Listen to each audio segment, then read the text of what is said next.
Assalamualaikum Ibu. Waalaikumsalam Pak, monggo. Oh Pak Lutfi, monggo Pak, silakan duduk. Ya, terima kasih Ibu. Nggih. Mohon maaf mengganggu waktunya Ibu. Oh enggak, ini saya sedang ngeluh, nggak ada. Gimana Pak? Begini Ibu, sesuai dengan kesepakatan yang sudah kita sepakati. Nggih. Hari ini kita ada janjian untuk kita diskusi Ibu sebelum saya melaksanakan pembelajaran sesuai yang kemarin Ibu sampaikan. Oh enggak Pak Lutfi, saya lupa. Enggak. Terima kasih Pak Lutfi sudah meluangkan waktunya untuk kita melakukan diskusi terkait dengan supervisi akademik yang akan kita lakukan besok. Oke. Jadi terima kasih panjenengan sudah meluangkan waktu untuk kita berdiskusi pra-observasi. Jadi Pak Lutfi tenang saja, di supervisi besok itu tidak ada yang namanya menilai atau apa, tapi saya akan hadir sebagai rekan belajar untuk mendukung pembelajaran yang semakin bermakna bagi siswa. Jadi harapan saya kita bisa saling berkolaborasi. Itu ya Pak. Terima kasih Ibu atas kesempatan berdiskusinya dan nanti mohon arahan dan bimbingan dari Ibu dalam proses saya melaksanakan pembelajaran, dan juga bagaimana Ibu bisa mengobservasi saya dan melakukan pengamatan kira-kira nanti saya apa dalam proses pembelajaran.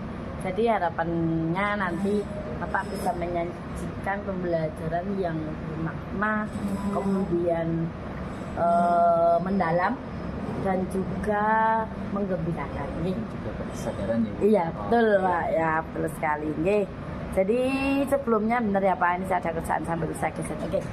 Pak Lutfi bisa menjelaskan tentang tujuan dari pembelajaran yang akan Bapak capai pada pertemuan besok. Tujuan pembelajarannya Ibu bisa melihat di atas. Oh enggak. Oh ya. Jadi saya akan mengajarkan kepada siswa kelas 11 nanti, tujuannya adalah siswa dapat menerapkan materi trigonometri dalam kehidupan sehari-hari. Yaitu salah satu contohnya nanti adalah bisa menentukan tinggi suatu benda, misalkan mengukur tinggi pohon ataupun nanti tinggi tiang bendera dan sebagainya. Oh ya, menarik ya Pak. Jadi menarik sekali ya. Jadi menurut Bapak, apakah tujuan yang akan dicapai itu sudah selaras dengan capaian pembelajaran matematika pada fase yang sedang dipelajari? Ya, sudah selaras Ibu, karena materi tersebut ini sudah menerapkan ya, anak sudah diberi materi nanti tentang trigonometri ya, perbandingan pada segitiga siku-siku, ada sinus, ada kosinus, ada tamen. Kemudian nanti aplikasinya yaitu nanti juga ada praktek Ibu. Jadi anak nanti akan kami bawa ke lapangan ya di luar, yaitu untuk mengukur tinggi tiang bendera yang di depan halaman sekolah kita itu. Oke, bentar, sambil saya catat ya Pak, sambil saya catat ini aja, saya ketik hasil kita berdiskusi ini. Oke, saya sudah melihat Pak di sini ada kata kerja yang digunakan itu sudah sangat operasional nih. Jadi seperti menjelaskan, mengidentifikasi, menganalisis dan menyimpulkan. Nah, itu akan memudahkan pengukuran ketercapaian belajar siswa. Oke. Yang berikutnya Pak Lutfi, saya ingin tahu model apa yang akan Bapak gunakan nanti dalam pembelajaran. Model pembelajaran yang akan saya lakukan, nanti saya akan menggunakan model pembelajaran problem based learning. Jadi nanti ada langkah-langkahnya dalam model tersebut. Jadi pertama saya sudah menyampaikan materi, kemudian menyampaikan masalah, bagaimana cara mengukur tinggi tiang bendera. Dan anak nanti ada yang namanya alat klinometer Ibu untuk mengukur tinggi bendera. Oke. Saya ingin bertanya,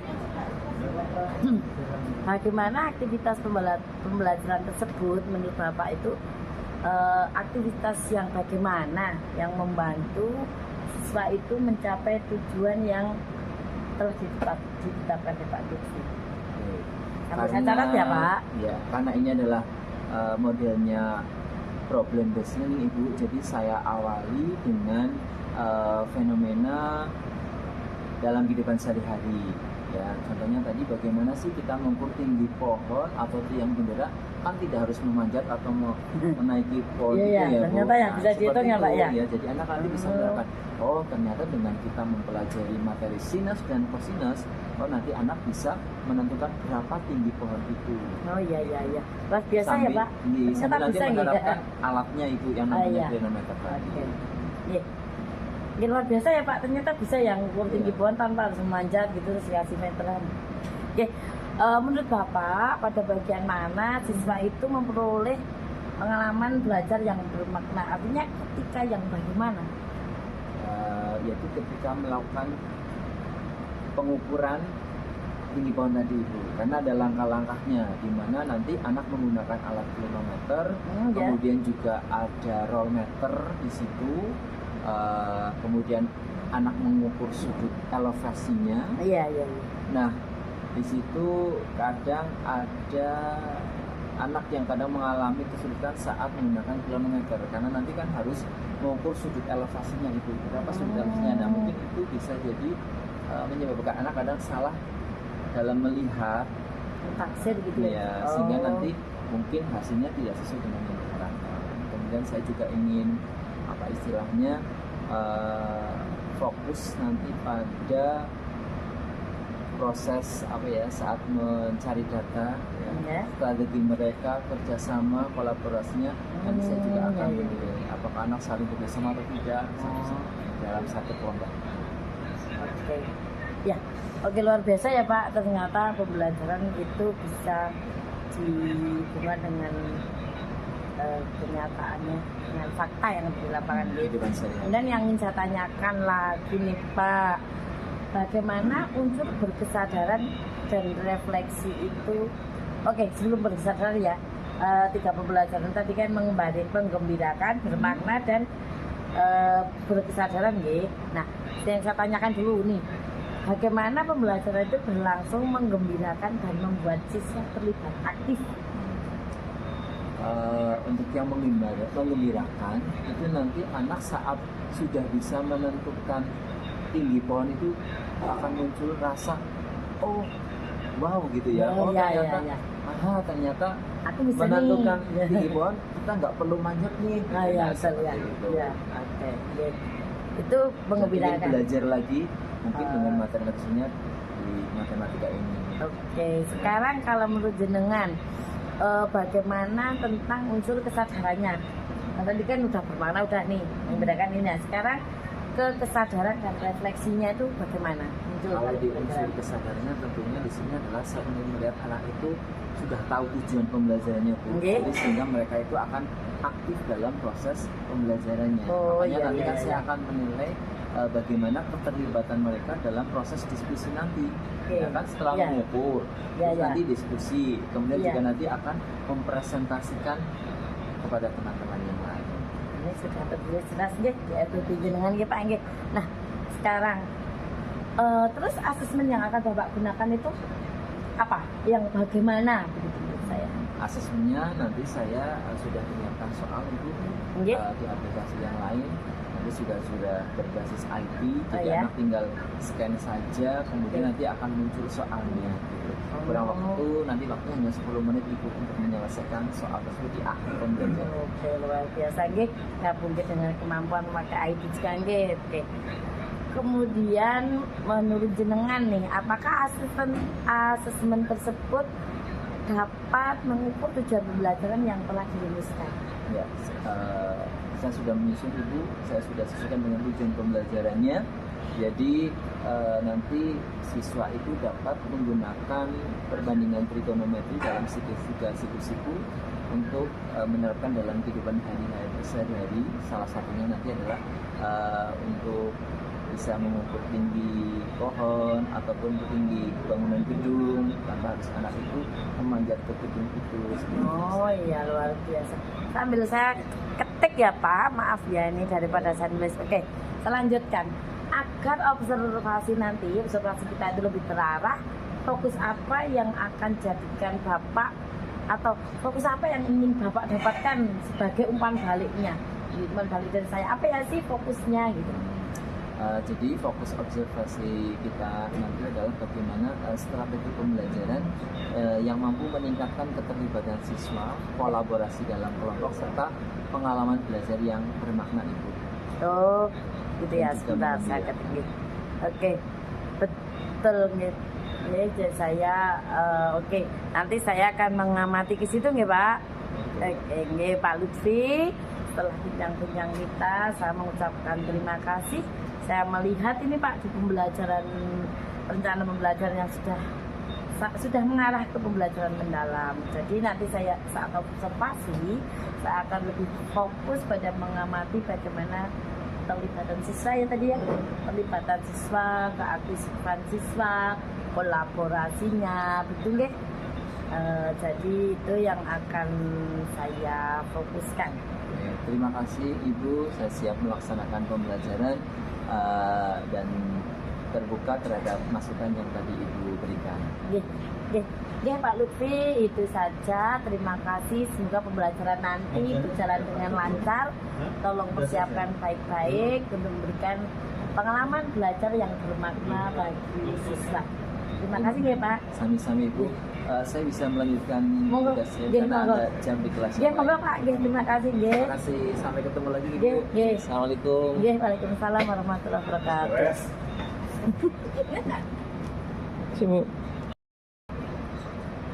Selamat siang Pak Lutfi. Selamat siang Bu Aisyah. Gini ya Pak, kita akan mengulas tadi ya apa yang sudah dilakukan di dalam kelas sudah bantu dengar ketika kita melakukan observasi pembelajaran. Terima kasih Pak Lutfi telah melakukan pembelajaran yang tadi saya amati. Dari yang saya amati terlihat bahwa penyampaian materi tentang tadi trigonometri ya Pak. Trigonometri itu sudah sangat baik. Jadi anak-anak terlihat asik ternyata diajak ngukur, diajak di luar ruangan luar biasa. Jadi contoh-contoh yang Bapak berikan juga sangat aktual juga dengan kehidupan anak-anak. Sehingga saya melihat pembelajaran itu lebih menarik. Terima kasih Ibu, saya sangat senang sekali mendapatkan umpan balik dari Ibu. Sebelum saya menyampaikan hasil pengamatan lebih lanjut, saya ingin tahu gimana perasaan Pak Lutfi tadi saat panjenengan mengajar? Secara umum saat pembelajaran tadi saya merasa pembelajaran berjalan lancar. Kemudian juga sebagian besar siswa aktif dalam diskusi dan percobaan. Meskipun saya melihat pada proses percobaan di luar tadi ada beberapa siswa yang kurang fokus dalam proses diskusi. Menurut panjenengan ya, memang tadi saya juga melihat Pak, tidak semuanya siswa itu aktif, tapi pada dasarnya anak-anak itu sudah menikmati. Itu menurut pengamatan saya. Nah, sekarang gini Pak, menurut jenengan, kenapa atau hal apa atau apa sih gitu ya yang mungkin menyebabkan beberapa siswa itu tidak aktif gitu. Jadi anak-anak terlihat tidak seperti yang lain. Jadi ini ada beberapa anak yang memang berbeda. Jadi apa ya, kurang lebih kalau menurut saya. Apa sih menurut panjenengan yang menyebabkan itu? Kemungkinan mereka itu belum terlibat secara optimal dalam kegiatan pembelajaran tadi. Itu ada yang kurang percaya diri Bu saat proses pembelajaran, mungkin masih kesulitan dalam public speakingnya mungkin ya Bu, seperti itu. Yang kedua juga mungkin anak-anak itu kurang memahami materi yang sudah saya sampaikan di awal. Kemudian juga mungkin ada anak yang tadi malam begadang Bu, jadi mungkin jadi kurang fokus dalam proses pembelajaran. Karena tadi saya tanya habis lembur mengerjakan tugas yang lain. Pak Lutfi terkait dengan hal-hal itu, ada anak yang tidak percaya diri atau kurang paham atau bahkan mengantuk. Nah, itu sebagai guru tentunya nanti Pak Lutfi punya trik ya, atau punya apa sih yang akan Bapak lakukan atau strategi apa sih yang akan panjenengan terapkan sehingga anak-anak itu betul-betul bisa terlibat aktif. Seperti apa sih caranya, pakai apa sih jurusnya gitu? saya akan memberikan peran yang lebih jelas kepada setiap anggota kelompok. Jadi kan mungkin tadi juga tidak tahu jobnya ya Bu, selain mungkin kurang tahu materinya, mungkin saya juga nggak tahu jobnya, saya harus melakukan apa gitu gitu. Sehingga untuk melibatkan siswa yang pasif dalam demonstrasi serta memberikan pertanyaan pemantik secara langsung kepada mereka Ibu. Jadi ya, pertanyaan pemantik nggih, saya cek nggih, atas nggih, saya catat. Oke. Nggih. Selain itu apa, Pak?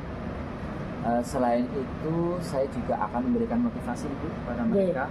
Jadi setiap hari saya melalui grup WA juga saya pantau dan memberikan motivasi kepada anak tersebut bagaimana supaya untuk melatih teknik public speakingnya ya, karena tadi ada yang juga kesulitan public speaking, kemudian juga ada yang kalau yang tidak tidur terlalu malam karena banyak tugas, harusnya bisa memanage waktu dengan baik. Ya, kapan harus belajar, kapan harus bermain, kapan harus mengerjakan tugas. Seperti itu. Oke. Kapan akan dilakukan? Nah, komitmen panjenengan melakukan itu kapan? Ya, saya sudah sepakat dengan anak, rencananya itu akan direncanakan berarti pada proses pembelajaran materi selanjutnya itu. Jadi masih tentang trigonometri. Langsungan ya ini. Ya, tetapi nanti materinya tentang berbeda Bu, masih tentang rumus-rumus trigonometri, tetapi juga bisa dikaitkan dalam proses kehidupan sehari-hari. Iya Pak, terima kasih. Saya yakin dengan pengalaman dan kreativitas Bapak nanti keterlibatan siswa itu akan meningkat ya.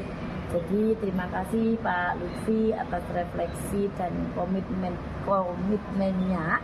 Saya harap pembelajaran ke depan akan lebih baik. Terima kasih Ibu atas bimbingan dan arahannya pada proses ini. Jadi saya juga jadi punya motivasi semangat baru lagi untuk bisa lebih baik lagi dalam proses pembelajaran. Kira cukup Ibu atau ada yang lain lagi? Cukup. Saya yakin menjalan bisa. Monggo, selamat melanjutkan tugas-tugas yang lain. Terima kasih Ibu. Kita tunggu untuk pertemuan lagi berikutnya. Saya tunggu Ibu. Assalamualaikum. Waalaikumsalam warahmatullahi wabarakatuh.